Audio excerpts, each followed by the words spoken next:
Okay, in this video, I'm going to show you how to deploy and stow your Ulterra from both the remote control and your Hummingbird Helix unit.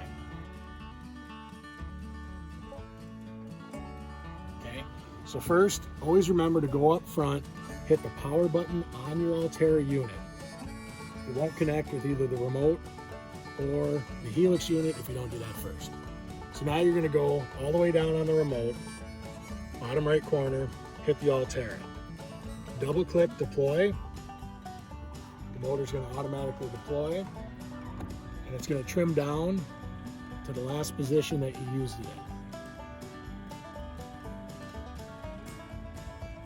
At that point, you can trim it up or trim it down from the remote, or you come over to your Helix unit, you hit the power button, you go down to trim, scroll over to the right to go down and left to go up.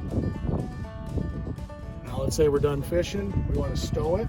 We go down to stow Ulterra on the Helix unit, hit over, the Ulterra is going to go back into the stow mode.